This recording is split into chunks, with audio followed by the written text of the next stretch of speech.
नमस्ते, मैं चंद्रशेखर आप सभी को मैं अपने चैनल डिलीजेंट एकेडमी में स्वागत करता हूं। हम लोग बिहार एसएससी के लिए एक मैथ का सीरीज स्टार्ट किए थे, जिसमें हम लोग प्रत्येक दिन बिहार एसएससी में आए हुए मैथ का प्रीवियस ईयर क्वेश्चन कर रहे हैं। चलिए आज उस सीरीज में हम लोग आगे की तरफ चलते हैं। इससे पहले अगर आप मेरे चैनल पर नए हो तो चैनल को सब्सक्राइब कर लें और बेल आइकन को प्रेस करना बिल्कुल ना भूलें, ताकि आपको सबसे पहले लेटेस्ट नोटिफिकेशन मिलता रहे। चलिए अब हम लोग क्वेश्चन की तरफ चलते हैं। देखिए हमारा क्वेश्चन क्या दिया हुआ है। हमारा क्वेश्चन दिया है रमेश महेश से दुगुना तेज काम करता है। यदि महेश इस काम को 12 दिन में पूरा कर सकता है तो रमेश और महेश दोनों एक साथ मिलकर कितने दिनों में काम को पूरा कर सकते हैं। देखिए हमें क्वेश्चन में क्या दिया हुआ है। हमें क्वेश्चन में दिया हुआ है कि रमेश जो है महेश से दुगुना तेजी से काम करता है। इसका मतलब क्या हुआ कि रमेश का इफिशियंसी महेश के इफिशियंसी से दोगुना है। उसके बाद आगे हमें क्वेश्चन में और क्या दिया कि महेश इस काम को 12 दिन में कर रहा है, तो हमसे पूछ रहा है कि रमेश और महेश दोनों मिलके इस काम को कितना दिन में करेंगे। तो देखिए हम सबसे पहले क्या करते हैं, सबसे पहले हम रमेश और महेश का इफिशियंसी का रेशियो निकालते हैं। हम सबसे पहले रमेश और महेश का इफिशियंसी का रेशियो निकालते हैं। अब देखिए हम यहाँ इफिशियंसी का रेशियो निकालेंगे। हमें क्वेश्चन में दिया कि रमेश जो है महेश से दोगुना तेजी से काम करता है। इसका मतलब होगा कि रमेश एक दिन में अगर 2 यूनिट काम कर रहा होगा तो महेश एक दिन में 1 यूनिट काम कर रहा होगा। यानी इफिशियंसी का हमारा रेशियो क्या निकल के आ गया, 2:1 निकल के आ गया। अब देखिए हमें क्वेश्चन में आगे दिया कि महेश इस काम को 12 दिन में पूरा कर रहा है। तो देखिए महेश का इफिशियंसी पता है और महेश जो है इस काम को करने में जितना समय ले रहा है वो हमें क्वेश्चन में दिया हुआ है। तो महेश के द्वारा लिए गए समय से और महेश के इफिशियंसी में गुना करेंगे तो हमारा टोटल वर्क निकल के आ जाएगा। तो देखिए हम सबसे पहले कुल काम निकालते हैं। कुल काम निकालने के लिए हम महेश के द्वारा लिए गए समय से और महेश के इफिशियंसी में गुना करेंगे तो हमारा टोटल वर्क निकल के आ जाएगा। टोटल वर्क कितना निकल के आ गया, 12 यूनिट। अब देखिए इस 12 यूनिट काम को अगर रमेश और महेश दोनों साथ में मिलकर करेंगे तो कितना समय लगेगा, हमें उस समय को निकालना है। तो देखिए अगर दोनों मिलके करेंगे, दोनों मिलके यानी रमेश प्लस महेश अगर दोनों मिलके करेंगे 12 यूनिट काम तो कितना समय लगेगा, हमें ये निकालना है। तो देखिए रमेश जो है एक दिन में 2 यूनिट काम कर रहा है तो महेश एक दिन में 1 यूनिट काम कर रहा है। यानी दोनों मिलके एक दिन में 3 यूनिट काम कर पाएंगे। अब देखिए दोनों मिलके 3 यूनिट काम कर पा रहे हैं और टोटल हमारा काम कितना है, 12 यूनिट। यानी 12 यूनिट काम करने में कितना समय लगेगा, हम दोनों के इफिशियंसी से अगर भाग दे देंगे तो हमारा समय निकल के आ जाएगा। यानी हम 12 में 3 से भाग देंगे तो हमारा क्या निकल के आ जाएगा, 4 दिन। यानी दोनों मिलके उस काम को 4 दिन में पूरा कर सकते हैं। चलिए क्वेश्चन समझ में आ गया होगा। नेक्स्ट क्वेश्चन पे चलते हैं। देखिए हमारा क्वेश्चन क्या दिया हुआ है। हमारा क्वेश्चन दिया 55 kg के एक मिश्रण में दूध एवं जल का अनुपात 7:4 है। अनुपात को 7:6 करने के लिए मिलाए जाने वाले जल की मात्रा क्या होगी। हमें क्या निकालना है, मिलाए जाने वाली जल की मात्रा निकालना है। अब देखिए हमें क्वेश्चन में क्या दिया हुआ है, हमें मिश्रण का आयतन दिया हुआ है 55 kg, जिसमें हमें दूध और पानी का रेशियो दिया हुआ है 7:4। हमें मिश्रण में मिल्क और वाटर का रेशियो दिया हुआ है। हमें वाटर का रेशियो, मिल्क और वाटर का रेशियो कितना दिया हुआ है, 7:4 दिया हुआ है। अब देखिए हमें जो है मिश्रण का टोटल आयतन भी दिया हुआ है 55 kg। तो देखिए हमने मान लिया कि मिश्रण में 7 यूनिट दूध है तो 4 यूनिट क्या है, पानी है। यानी यहाँ से मिश्रण का हमारा आयतन क्या निकल के आ जाएगा, 11 यूनिट। लेकिन हमें क्वेश्चन में आयतन कितना दिया हुआ है, 55 kg। यानी इस 11 यूनिट का वैल्यू हमें क्वेश्चन में कितना दिया हुआ है, 55 kg दिया हुआ है। तो हम यहाँ से 1 यूनिट का वैल्यू निकाल सकते हैं। 1 यूनिट का वैल्यू कितना हो जाएगा, 1 यूनिट का वैल्यू हो जाएगा 5 kg। 1 यूनिट का वैल्यू कितना हो जाएगा, 5 kg। तो हम यहाँ से 7 यूनिट का वैल्यू भी निकाल सकते हैं और 4 यूनिट का वैल्यू भी निकाल सकते हैं। तो देखिए 7 यूनिट किसके बराबर हो जाएगा, 7 यूनिट हो जाएगा 35 kg के बराबर। यानी मिश्रण में दूध कितना है, 35 kg है और 4 यूनिट का वैल्यू क्या हो जाएगा, 20 kg। यानी मिश्रण में जल की मात्रा कितना है, 20 kg है। अब देखिए हमें क्वेश्चन में दिया हुआ है कि हम इसमें कितना पानी मिलाएं ताकि यह रेशियो 7:6 हो जाए। यह रेशियो जो है 7:6 हो जाए। यानी दूध जितना पहले था उतना अब भी है। हम इसमें मिला क्या रहे हैं, पानी मिला रहे हैं। यानी दूध पहले कितना था, 35 kg। यानी अब भी दूध कितना है, 35 kg। और यहाँ दूध का मात्रा कितना है, 7 यूनिट। यानी 7 यूनिट का वैल्यू कितना हो जाएगा, 35 kg हो जाएगा। 35 kg हो जाएगा तो हम यहाँ से 6 यूनिट का वैल्यू निकाल सकते हैं। अब देखिए 7 यूनिट का वैल्यू 35 kg है तो 1 यूनिट का वैल्यू कितना हो जाएगा, 5 kg। तो हम यहाँ से 6 यूनिट का वैल्यू निकालेंगे तो ये कितना हो जाएगा, 30 kg। देखिए पहले जो है मिश्रण में पानी का मात्रा कितना था, 20 kg। और अब मिश्रण में पानी का मात्रा कितना हो गया, 30 kg। यानी हमने कितना पानी मिलाया, हम यहाँ से अगर 30 में से 20 माइनस करेंगे तो हमारा कितना निकल के आ जाएगा, 10 kg। यानी हम मिश्रण में अगर 10 kg पानी मिला देंगे तो हमारा रेशियो जो है 7:6 हो जाएगा। हमारा आंसर क्या निकल के आ गया, 10 kg। चलिए क्वेश्चन समझ में आ गया होगा। नेक्स्ट क्वेश्चन पे चलते हैं। देखिए हमारा क्वेश्चन क्या दिया हुआ है। हमारा क्वेश्चन दिया यदि 15 क्यूब प्लस 3 क्यूब बटा 15 square plus 3 square minus x equal to 18 तो x का मान क्या होगा। हमसे क्या पूछ रहा है, x का मान पूछ रहा है। देखिए ये हमारा किस फॉर्म में है, a cube plus b cube के फॉर्म में है। तो देखिए a cube plus b cube का फॉर्मूला क्या होता है, a plus b into a square plus b square minus a into b. अब देखिए हम इसे फॉर्मूला में तोड़ेंगे तो ये हमारा क्या हो जाएगा, ये हमारा हो जाएगा a हमारा क्या है 15 है और b क्या है 3 है, यानी ये हो जाएगा a plus b into a square यानी 15 स्क्वायर प्लस बी स्क्वायर यानी 3 का स्क्वायर माइनस ये हमारा क्या हो जाएगा a इंटू बी। ए कितना है 15 है और b कितना है 3 है। बटे में हमें क्या दिया हुआ है, बटे में हमें दिया हुआ है 15 का स्क्वायर प्लस 3 का square minus x equal to हमें क्या दिया हुआ है 18 दिया हुआ है। हमें क्या निकालना है, x का वैल्यू निकालना है, हमें इस x का वैल्यू निकालना है।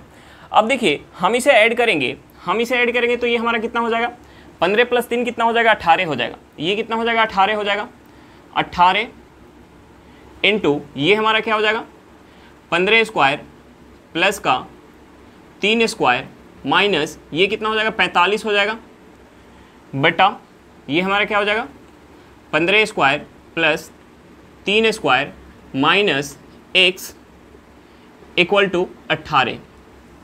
तो देखिए इस x के जगह हम इस x के जगह अगर 45 रख दें, इस x के जगह हम 45 रख दें तो ये दोनों बराबर हो जाएगा, ये दोनों हमारा कट जाएगा और यहाँ से हमारा क्या हो जाएगा 18 इक्वल टू 18 हो जाएगा। यानी यहाँ से हमारा क्या निकल के आ गया, यहाँ से हमारा निकल के आ गया, यहाँ से निकल के आ गया x इक्वल टू क्या निकल के आ गया 45। हमसे क्या पूछ रहा था, x का मान पूछ रहा था, x का मान हमारा क्या निकल के आ गया 45 निकल के आ गया।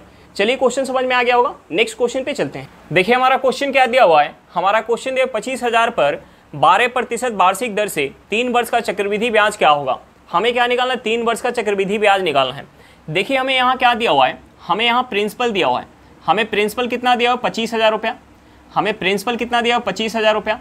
और हमें क्वेश्चन में क्या दिया हुआ है, हमें क्वेश्चन में रेट दिया हुआ है, रेट हमें क्या दिया हुआ है 12% वार्षिक दिया हुआ है। और हमें क्वेश्चन में समय दिया हुआ है, समय हमें कितना दिया हुआ है 3 वर्ष दिया हुआ है। हमें क्या निकालना है, हमें निकालना है CI, हमें चक्रवृद्धि ब्याज निकालना है 3 वर्ष का।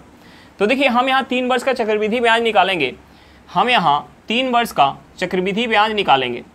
देखिए पहले वर्ष हमें क्या मिलेगा, पहले वर्ष हमें केवल प्रिंसिपल का 12% मिलेगा। तो देखिए हम इस 25,000 का अगर 12% निकालेंगे, 25,000 का 12% निकालेंगे यानी ये हमारा 2 जीरो चला जाएगा, 250 में अगर हम 12 से गुना करेंगे तो ये हमारा कितना हो जाएगा, ये हमारा हो जाएगा 3,000। यानी 25,000 का 12% कितना निकल के आ गया, 3,000 निकल के आ गया। अब देखिए पहले साल हमें केवल प्रिंसिपल पे ब्याज मिलेगा, जब चक्रवृद्धि ब्याज काउंट करते हैं तो पहले साल हमें केवल प्रिंसिपल पे ब्याज मिलता है। लेकिन दूसरे साल हमें प्रिंसिपल पे तो मिलेगा ही 12%, दूसरे साल हमें प्रिंसिपल पे तो मिलेगा ही 12%, लेकिन और हमें क्या मिलेगा, जो पहले साल ब्याज मिल चुका है उस ब्याज के ऊपर भी ब्याज मिलता है चक्रवृद्धि ब्याज में। यानी पहले साल हमें ब्याज कितना मिला है 3,000, यानी 3,000 का 12% हमें दूसरे साल ब्याज मिलेगा। तो देखिए इस 3,000 का हम 12% निकालेंगे, 3,000 का 12% कितना हो जाएगा, ये हमारा हो जाएगा 360 रुपया। ये कितना हो जाएगा 360 रुपया। अब देखिए तीसरे साल हमें प्रिंसिपल पे तो मिलेगा ही 12%, यानी प्रिंसिपल का 12% कितना हो जाएगा 3,000 हो जाएगा, 3,000 हो जाएगा। प्लस का हमें क्या मिलेगा, जो तीसरे साल से पहले हमें ब्याज मिल चुका है उस ब्याज पे भी हमें 12% का ब्याज मिलेगा। यानी तीसरे साल से पहले हमें ब्याज कितना मिला है 3,000 प्लस कितना मिला है 360। तो देखिए हम इसका या तो हम इसे ऐड करके 3,000 और 360 को ऐड करके उसका 12% निकाल लें, या हम क्या करते हैं ऐड करके ना निकालने के बजाय हम इसे क्या करते हैं यहाँ टेबल पढ़ लेते। यानी ये 360 है, 360 दूनी कितना हो जाएगा, 360 दूनी हो जाएगा 720, ये कितना हो जाएगा 720। अब देखिए इस 3,000 और 3,000 का 12% हमारा निकल के आ गया, यानी 6,000 का 12% निकालेंगे तो हमारा कितना हो जाएगा 720 हो जाएगा। बच क्या गया हमारा 360। तो देखिए इस 360 का अगर हम 12% निकालेंगे, 360 का 12% कितना हो जाएगा, 360 का 12% निकालेंगे तो ये हमारा हो जाएगा, ये कितना हो जाएगा 43.2 हो जाएगा। 360 का 12% निकालेंगे तो कितना हो जाएगा 43.2 हो जाएगा। अब देखिए इसे हम ऐड कर लेंगे, सारे को ऐड कर लेंगे, हमारा CI निकल के आ जाएगा। देखिए हम यहाँ CI ऐड करेंगे, ये हमारा कितना हो जाएगा 3,000 6,000 और 6,000 3,000 कितना हो जाएगा 9,000 हो जाएगा। ये हमारा कितना हो जाएगा 9,000 प्लस हम इसे ऐड करेंगे तो कितना हो जाएगा, ये हमारा हो जाएगा 1,080। ये कितना हो जाएगा हमारा, ये हो जाएगा 1,080 प्लस ये हमारा कितना है, ये हमारा है 43.2। अब देखिए हम इसे ऐड करेंगे तो कितना हो जाएगा, ये हमारा 9000 प्लस का 1000 कितना हो जाएगा 10,000, 10,080, 10,080 में हम ऐड कर लेंगे 43.2, यानी ये कितना हो जाएगा, ये हमारा हो जाएगा, ये हो जाएगा 10,000, 10,080 था तो 10,080 कितना हो जाएगा हमारा, ये 80 प्लस का 20 कितना हो जाएगा 100, यानी 100, ये हमारा हो जाएगा 123.2, ये कितना हो जाएगा 123.2। हमारा कितना निकल के आ गया, हमारा CI निकल के आ गया टोटल 3 वर्ष का 10,123.2 रुपया। हमारा CI कितना निकल के आ गया 10,123.2 रुपया। चलिए क्वेश्चन समझ में आ गया होगा, नेक्स्ट क्वेश्चन पे चलते हैं। देखिए हमारा क्वेश्चन क्या दिया हुआ है, हमारा क्वेश्चन दिया मनु तथा भारत की आयु का अनुपात 6:5 है तथा उन दोनों की आयु का योग 44 वर्ष है। 8 वर्ष पश्चात उनकी आयु का औसत क्या होगा। हमें क्या निकालना है, औसत निकालना है। देखिए हमें औसत निकालना है तो हमें दोनों का अलग अलग आयु निकालने का जरूरत नहीं है। हमसे अगर रेशियो पूछता, अनुपात पूछता 8 वर्ष बाद, तो हमें अलग अलग आयु निकालना जरूरत पड़ता। तो देखिए हम सबसे पहले औसत निकाल के एक बार दिखा देते हैं जो हमसे क्वेश्चन पूछा जा रहा है। उसके बाद हम अनुपात निकाल के भी दिखाएंगे कि अगर हमसे 8 वर्ष बाद का अनुपात पूछा जाता तो हमारा अनुपात क्या होता। तो देखिए हम सबसे पहले औसत निकालते हैं। देखिए हमें वर्तमान में आयु का योग दिया हुआ है, हमें जो है वर्तमान में आयु का योग कितना दिया हुआ है 44 वर्ष दिया हुआ है। हमें जो है वर्तमान में आयु का योग क्या दिया हुआ है 44 वर्ष दिया हुआ है। और हमसे क्या पूछ रहा है, 8 वर्ष पश्चात उनकी आयु का औसत पूछ रहा है। तो देखिए 8 वर्ष बाद जब हम आयु का योग निकालेंगे तो भरत के आयु में भी 8 वर्ष का वृद्धि होगा और मनु के आयु में भी 8 वर्ष का वृद्धि होगा। यानी हमें वर्तमान में आयु कितना दिया है 44 वर्ष, तो 8 वर्ष बाद आयु का हम योग निकालेंगे तो ये कितना हो जाएगा 44 प्लस का 8 हो जाएगा, क्योंकि मनु के आयु में 8 वर्ष का वृद्धि होगा और भरत के आयु में 8 वर्ष का वृद्धि हो जाएगा। यानी 8 वर्ष पश्चात योग कितना हो जाएगा, हम 44 में 8 ऐड करेंगे, ये कितना हो जाएगा 52, 52 में 8 ऐड करेंगे कितना हो जाएगा 60। यानी 8 वर्ष बाद आयु का योग कितना निकल के आ जाएगा 60 वर्ष। तो हमें क्या निकालना था, औसत निकालना था। देखिए हमें औसत निकालना था। यहाँ लोग कितने हैं, यहाँ लोग 2 है और आयु का योग कितना निकल के आया है 60 वर्ष। यानी हम इस 60 में संख्या से भाग देंगे तो हमारा औसत निकल के आ जाएगा। हमारा औसत क्या निकल के आ गया 30 वर्ष। हमारा औसत क्या निकल के आ गया 30 वर्ष। यानी 8 वर्ष पश्चात उनकी आयु का औसत हमारा क्या निकल के आ गया 30 वर्ष निकल के आ गया। देखिए अगर हमें रेशियो निकालना होता, 8 वर्ष पश्चात का हमें रेशियो निकालना होता, तो देखिए हमें वर्तमान में मनु और भरत का रेशियो दिया हुआ है। मनु और भरत का रेशियो हमें कितना दिया हुआ है 6:5 दिया हुआ है। मनु और भरत का रेशियो हमें कितना दिया हुआ है 6:5 दिया हुआ है। तो देखिए हमने मान लिया कि मनु की आयु जो है वो 6 यूनिट है और भरत की आयु जो है 5 यूनिट है। तो हम इन दोनों की आयु का योग निकालेंगे तो कितना हो जाएगा 11 यूनिट हो जाएगा। लेकिन हमें क्वेश्चन में आयु का योग कितना दिया हुआ है 44 वर्ष। यानी इस 11 यूनिट का वैल्यू हमें क्वेश्चन में 44 वर्ष दिया हुआ है। तो हम यहाँ से 1 यूनिट का वैल्यू निकाल सकते हैं। 1 यूनिट का वैल्यू कितना हो जाएगा 4 वर्ष हो जाएगा। अब देखिए 1 यूनिट का वैल्यू पता चल गया तो हम दोनों का वर्तमान का आयु निकाल सकते हैं। दोनों का हम वर्तमान का आयु निकाल सकते हैं।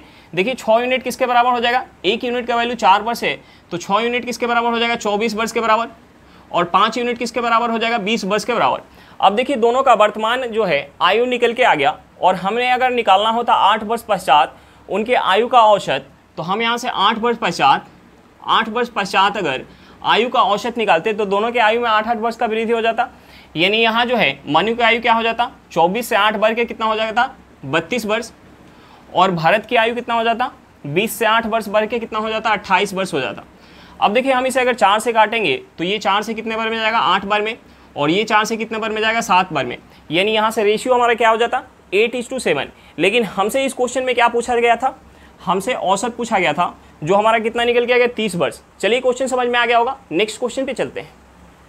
देखिए हमारा क्वेश्चन क्या दिया हुआ है, हमारा क्वेश्चन दिया यदि 2x = 3y = 4z तो x:y:z का मान क्या होगा। हमसे क्या पूछ रहा है, रेशियो पूछ रहा है।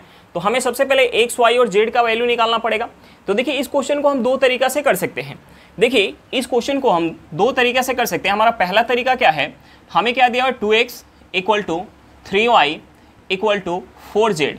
तो देखिए हम इसके बराबर कुछ मान लेते हैं ताकि हमारा x, y और z का वैल्यू निकल के आ जाए। तो देखिए हम क्या माने ताकि हमारा x, y और z का वैल्यू आसानी से निकल के आ जाए।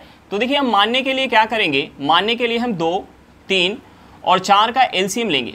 2, 3 और 4 का एलसीएम कितना हो जाएगा, 2, 3 और 4 का एलसीएम हो जाएगा 12। यानी हम यहाँ से इसे लिखेंगे 2x = 3y = 4z = 12।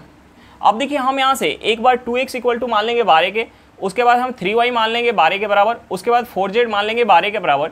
तो यहाँ से हमारा x, y और z का वैल्यू निकल के आ जाएगा। देखिए हम एक बार अगर 2x बराबर 12 मानेंगे तो यहाँ से हमारा x क्या निकल के आ जाएगा, x इक्वल टू निकल के आ जाएगा 6। उसके बाद हम 3y 12 के बराबर मानेंगे तो यहाँ से हमारा y क्या निकल के आ जाएगा, 4 निकल के आ जाएगा। उसके बाद हम 4z किसके बराबर मान लेंगे, हम किसके बराबर मान लेंगे, 12 के बराबर। तो यहाँ से हमारा z क्या हो जाएगा, यहाँ से हमारा z हो जाएगा 3 हो जाएगा, z क्या हो जाएगा 3 हो जाएगा। अब देखिए हम यहाँ से रेशियो निकालेंगे, हम यहाँ से x/y/z निकालेंगे। देखिए x हमारा क्या है 6 है, y क्या है हमारा 4 है और z क्या है 3 है। यानी यहाँ से हमारा रेशियो क्या निकल के आ गया, यहाँ से हमारा रेशियो निकल के आ गया 6:4:3। अब देखिए इस क्वेश्चन को हम दूसरे तरीका से भी कर सकते हैं। हमारा दूसरा तरीका क्या है, सेकेंड मेथड। इस क्वेश्चन को करने के लिए हमारा क्या है, हमें क्वेश्चन में क्या दिया हुआ है, हमें क्वेश्चन में दिया हुआ है 2x equal to 3y equal to 4z। अब देखिए हमने यहाँ क्या किया, हमने यहाँ एलसीएम लेके इसके बराबर रख के हमने x, y, z का मान निकाला। लेकिन हमें यहाँ दूसरे मेथड में x, y, z का मान निकालने का जरूरत नहीं है। हम यहाँ से डायरेक्ट जो है रेशियो निकाल सकते हैं x/y/z। अब देखिए हम रेशियो कैसे निकाल सकते हैं, हमें x चाहिए तो हम x को ढक लेंगे और इन दोनों को गुना करेंगे। यानी हम 3 में 4 से गुना करेंगे, ये हमारा कितना हो जाएगा 12 हो जाएगा। उसके बाद हमें y चाहिए तो हम y को ढक लेंगे और इन दोनों को गुना करेंगे। यानी हम 2 में अगर 4 से गुना करेंगे तो ये कितना हो जाएगा 8 हो जाएगा। उसके बाद हमें z चाहिए तो हम z को ढक लेंगे और इन दोनों को गुना करेंगे। यानी हम 2 में 3 से गुना करेंगे, ये कितना हो जाएगा 6 हो जाएगा। अब देखिए हम इसे 2 से काट सकते हैं, हम इसे 2 से काटेंगे तो ये 6 बार में जाएगा, ये 4 बार में जाएगा और ये 3 बार में जाएगा। यहाँ से भी हमारा रेशियो क्या निकल के आ गया, x/y/z इक्वल टू निकल के आ गया 6:4:3। और यहाँ से भी हमारा क्या निकल के आया 6:4:3। यानी हमारा आंसर क्या निकल के आ गया, दोनों मेथड से 6:4:3 निकल के आ गया। चलिए क्वेश्चन समझ में आ गया होगा, नेक्स्ट क्वेश्चन पे चलते हैं। देखिए हमारा क्वेश्चन क्या दिया हुआ है, हमारा क्वेश्चन दिया विक्रयमूल्य क्रयमूल्य का 60% है तो प्रतिशत हानि क्या होगी। हमें क्या निकालना, हानि प्रतिशत निकालना है। तो देखिए हम यहाँ से हानि प्रतिशत कैसे निकाल सकते हैं, हम सबसे पहले क्या करेंगे, यहाँ से विक्रयमूल्य और क्रयमूल्य का रेशियो निकालेंगे। हमें क्वेश्चन में क्या दिया हुआ है, हमें क्वेश्चन में दिया है विक्रयमूल्य यानी SP किसके बराबर है, SP जो है क्रयमूल्य यानी CP के 60% के बराबर है, 60% के बराबर है। तो देखिए हम यहाँ से क्या करेंगे, हम यहाँ से CP और SP का रेशियो निकालेंगे। हम यहाँ से CP और SP का रेशियो निकालेंगे। देखिए SP इक्वल टू क्या हो जाएगा, CP इंटू 60/100 हो जाएगा। अब देखिए हम इसे काटेंगे, हम इसे अगर 20 से काटेंगे तो ये 20 से 3 बार में जाएगा और ये 20 से 5 बार में जाएगा। यानी हम यहाँ से इसे लिख सकते हैं SP बटा CP इक्वल टू ये कितना हो जाएगा, ये हो जाएगा 3/5 हो जाएगा। यानी यहाँ से हमारा क्या निकल के आ गया, यहाँ से निकल के आ गया कि वस्तु का अगर CP 5 यूनिट होगा तो SP कितना है 3 यूनिट। वस्तु का CP अगर 5 यूनिट होगा तो SP कितना है, SP कितना है 3 यूनिट है। यानी यहाँ क्या हो रहा है, 2 का हानि हो रहा है। यहाँ जो है 2 यूनिट का हानि हो रहा है, 2 यूनिट का हानि हो रहा है कितने पे, 5 पे। 2 यूनिट का हानि हो रहा है 5 पे इंटू 100 करेंगे तो यहाँ से हमारा हानि प्रतिशत निकल के आ जाएगा। हम इसे 5 से काटेंगे तो ये 20 बार में जाएगा, 20 में अगर हम 2 से गुना करेंगे तो कितना हो जाएगा, ये हो जाएगा 40%। यानी 40% का हानि हो जाएगा। हमारा हानि प्रतिशत क्या निकल के आएगा 40%। चलिए क्वेश्चन समझ में आ गया होगा, नेक्स्ट क्वेश्चन पे चलते हैं। देखिए हमारा क्वेश्चन क्या दिया हुआ है, हमारा क्वेश्चन दिया 2 रेलगाड़ी विपरीत दिशा में चलती है जिनमें से एक की गति 36 किलोमीटर पर घंटा है तथा दूसरी की गति 45 किलोमीटर पर घंटा है। धीमी गति से चलने वाली रेलगाड़ी में बैठा हुआ व्यक्ति तेज चलने वाली रेलगाड़ी को 8 सेकंड में पूरी गुजरता हुआ देखता है तो तेज चलने वाली रेलगाड़ी की लंबाई क्या है। हमें क्या निकालना है, तेज चलने वाली रेलगाड़ी की लंबाई निकालना है। देखिए हमारा कंसेप्ट होता है कि जब भी कोई रेलगाड़ी किसी व्यक्ति को पार करती है या किसी खंबे को पार करती है तो उस केस में रेलगाड़ी अपने लंबाई के बराबर दूरी चलती है। और जब भी कोई रेलगाड़ी किसी प्लेटफॉर्म को पार करती है या किसी पुल को पार करती है या किसी दूसरे रेलगाड़ी को पार करती है तो उस केस में रेलगाड़ी अपनी लंबाई प्लस की जिसे पार करती है उसकी लंबाई के बराबर दूरी चलती है। अब देखिए इस क्वेश्चन में हमें क्या दिया हुआ है, इस क्वेश्चन में हमें दिया हुआ है कि धीमी गति से चलने वाली रेलगाड़ी में बैठा हुआ व्यक्ति तेज चलने वाली रेलगाड़ी को 8 सेकंड में पूरी गुजरता हुआ देखता है। अब देखिए यहाँ क्या हो रहा है, यहाँ जो है तेज चलने वाली जो ट्रेन है वो एक व्यक्ति को पार कर रही है, एक व्यक्ति को पार कर रही है। तो इस केस में क्या होगा, इस केस में जो है रेलगाड़ी अपने लंबाई के बराबर दूरी चलेगी। तो देखिए अगर हम ये निकालें कि 8 सेकंड में कितना दूरी चली जा रही है तो हमारा रेलगाड़ी की लंबाई निकल के आ जाएगा। अब देखिए समझ में ना आ रहा हो तो हम ये मान लेते हैं कि जैसे धीमी गति का स्पीड क्या दिया हो 36 किलोमीटर पर घंटा, तो उसमें बैठे सवारी का भी स्पीड क्या होगा, उसमें बैठे सवारी का भी स्पीड 36 किलोमीटर पर घंटा होगा। यानी एक ट्रेन है जो 45 किलोमीटर पर घंटा की स्पीड से जा रही है और एक व्यक्ति जो है वो 36 किलोमीटर पर घंटे की स्पीड से आ रहा है, उसे ट्रेन जो है 8 सेकंड में पार कर रही है। तो यहाँ जो है ट्रेन क्या चलेगी, ट्रेन अपने लंबाई के बराबर दूरी चलेगी एक व्यक्ति को पार करेगी। तो हम यहाँ दूरी निकाल सकते हैं, यानी ट्रेन की लंबाई निकाल सकते हैं। हम यहाँ से स्पीड निकालेंगे, रिलेटिव स्पीड, और उस रिलेटिव स्पीड में हम समय से गुना करेंगे तो हमारा दूरी निकल के आएगा, और वह दूरी क्या होगा, ट्रेन की लंबाई के बराबर होगा। तो देखिए हम यहाँ सबसे पहले रिलेटिव स्पीड निकालेंगे। रिलेटिव स्पीड यहाँ क्या हो जाएगा, दोनों एक दूसरे के विपरीत दिशा में चल रही है तो दोनों का स्पीड क्या हो जाएगा, ऐड हो जाएगा। यानी हम यहाँ से रिलेटिव स्पीड निकालेंगे। रिलेटिव स्पीड क्या हो जाएगा, एक का स्पीड हमें दिया हुआ 36 किलोमीटर पर घंटा और दूसरा का स्पीड क्या दिया हुआ 45 किलोमीटर पर घंटा। देखिए हम इसे ऐड करेंगे, 36 और 45 को ऐड करेंगे, ये हमारा कितना हो जाएगा, ये हो जाएगा 81 किलोमीटर पर घंटा। अब देखिए रिलेटिव स्पीड हमारा किलोमीटर पर घंटा में निकल के आ गया, और जो हमें समय दिया हुआ है सेकंड में दिया हुआ है, तो हमें इसे भी मीटर पर सेकंड में चेंज करना पड़ेगा। अब देखिए मीटर पर सेकंड में चेंज करने के लिए हम इस 81 में गुना करेंगे 5/18 से। हम इस 81 और 18 को अगर 9 से काटेंगे तो 9 से ये 2 बार में जाएगा और ये 9 से 9 बार में जाएगा। यानी यहाँ से हमारा क्या निकल के आ जाएगा, यहाँ से निकल के आ जाएगा 45/2 मीटर पर सेकेंड। अब देखिए रिलेटिव स्पीड हमारा मीटर पर सेकंड में निकल के आ गया और समय हमें जो है सेकंड में दिया हुआ है 8 सेकंड। तो हम यहाँ से दूरी निकाल सकते हैं। हम यहाँ से दूरी निकालेंगे, हम स्पीड में अगर समय से गुना करेंगे, स्पीड हमारा क्या है 45/2 मीटर पर सेकेंड और समय क्या दिया हुआ है हमारा 8 सेकेंड। हम इस 2 से अगर 8 को काटेंगे तो 4 बार में जाएगा। 45 में अगर हम 4 से गुना करेंगे तो ये हमारा कितना हो जाएगा 180 मीटर। ये कितना हो जाएगा 180 मीटर। अब देखिए हमसे क्या पूछ रहा था, तेज चलने वाली रेलगाड़ी की लंबाई। तेज चलने वाली रेलगाड़ी की लंबाई हमारा क्या निकल के आ गया, 180 मीटर निकल के आ गया। चलिए क्वेश्चन समझ में आ गया होगा। नेक्स्ट क्वेश्चन पे चलते हैं। देखिए हमारा क्वेश्चन क्या दिया हुआ है, हमारा क्वेश्चन दिया आरोही क्रम में √2 क्यूब √4 फोर्थ √6 है। हमें क्या करना है, इसे बढ़ते क्रम में लिखना है। देखिए हमें क्वेश्चन में क्या दिया हुआ है, हमें क्वेश्चन में दिया √2। अब देखिए √2 को हम क्या लिख सकते हैं, √2 को लिख सकते हैं 2 के पावर 1/2 लिख सकते हैं। अब देखिए ये हमारा क्या है, क्यूब √4 है। अब देखिए क्यूब रूट को हम क्या लिख सकते हैं, 4 के पावर 1/3 लिख सकते हैं। अब ये हमारा क्या दिया, फोर्थ √6 है, तो हम इसे क्या लिख सकते हैं, हम इसे लिख सकते हैं 6 के पावर 1/4 लिख सकते हैं। 6 के पावर क्या लिख सकते हैं, 1/4 लिख सकते हैं।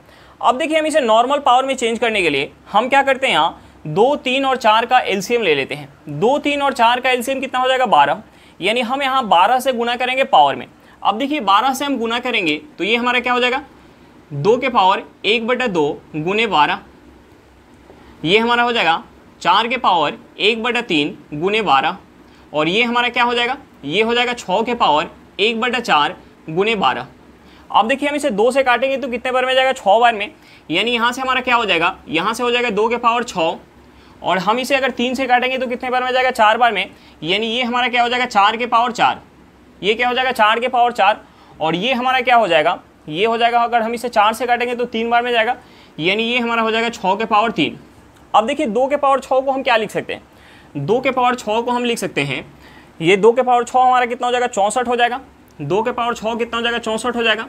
अब देखिए 4 के पावर 4 का क्यूब क्या होता है 64, यानी 64 में हम 4 से गुना करेंगे तो ये हमारा कितना हो जाएगा 256, ये कितना हो जाएगा 256 हो जाएगा।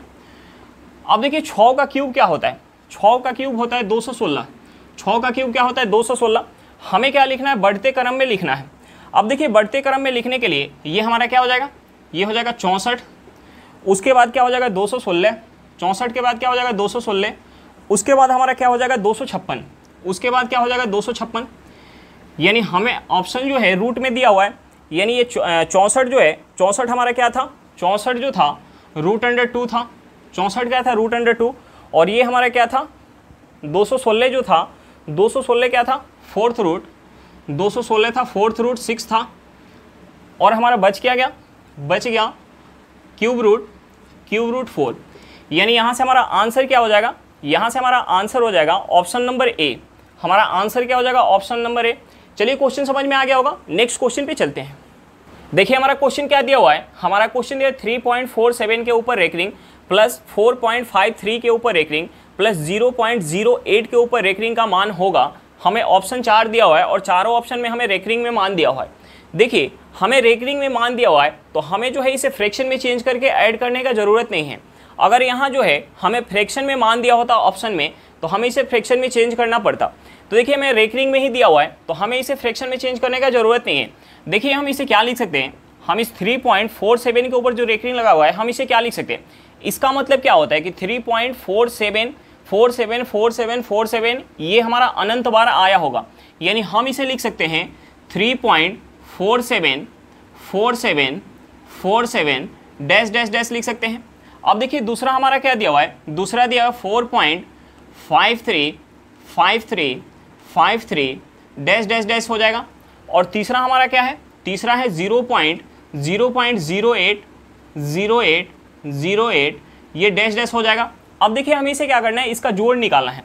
अब देखिए इसको जोड़ेंगे हम तो ये हमारा क्या हो जाएगा, 7 + 3 कितना हो जाएगा 10, 10 में हम 8 ऐड करेंगे तो कितना हो जाएगा 18, 18 के 8, हाथ में कितना हो जाएगा, हाथ में 1, यानी 9 1 10 के 0, हाथ में 1, ये कितना हो जाएगा हमारा, ये हो जाएगा 11, और 11 7 कितना हो जाएगा 18, 18 1 19 के 9, हाथ में 1, ये कितना हो जाएगा 10 के 0, हाथ में 1, ये कितना हो जाएगा 18 1 19 के 9, हाथ में 1, ये कितना हो जाएगा 10, 10 के 0, हाथ में 1, ये कितना हो जाएगा 7, और एक कितना हो जाएगा 8 हो जाएगा। यानी यहाँ से हमारा क्या निकल के आ गया 8.090908। यानी ऐसे अगर हम और आगे तक ऐड करते तो ये हमारा क्या निकल गया था 8.0909090909 आगे तक निकलते आता। यानी हम इसे क्या लिख सकते हैं, हम इसे यहाँ से लिख सकते हैं 8.09 के ऊपर रेकरिंग। यानी यहाँ से हमारा ऑप्शन नंबर कौन सा सही हो गया, ऑप्शन नंबर बी। हमारा आंसर क्या निकल के आ गया 8.09 के ऊपर रेकरिंग। चलिए क्वेश्चन समझ में आ गया होगा। आज के लिए इतना ही, फिर मिलते हैं नेक्स्ट क्लास में। अगर क्लास अच्छा लगे तो क्लास को लाइक करिएगा, अगर आप मेरे चैनल पर नए हो तो चैनल को सब्सक्राइब करिएगा, और क्लास को अपने दोस्तों के साथ शेयर करना बिल्कुल मत भूलिएगा। चलिए बाय बाय।